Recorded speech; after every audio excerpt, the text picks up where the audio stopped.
Hey guys, তো welcome back to my channel.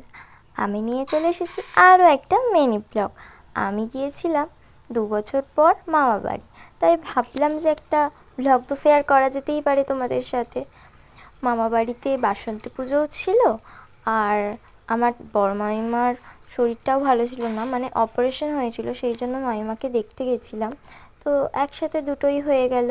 আবার 2 বছর পর গেছি, মানে অনেক দিন যাওয়া হয়নি। যাই হোক, তারপরে আমি এখন আমার বড় মাসির বাড়ি যাচ্ছি। মা বাড়ির থেকে বড় মাসির বাড়ি ঠিক 1 মিনিটের রাস্তা। তো মাসি বাড়ি থেকে ঘুরে এসে একটা এগরোল খেয়ে নিলাম, তারপরে আবার রেডি হয়ে নিলাম প্রোগ্রাম দেখতে যাওয়ার জন্য, কেননা বাসন্তী পুজো হচ্ছিলো। তো এই যে প্রোগ্রাম হচ্ছে এখন। আর তারপরের দিন ঠিক সকালবেলায় ঘুম থেকে উঠে তাড়াতাড়ি বেরিয়ে পড়লাম বাড়ি যাওয়ার জন্য। আজ এটুকুই, নেক্সট ব্লগে আবার দেখা হবে। ততদিন সবাই সুস্থ থেকো, ভালো থেকো, টাটা।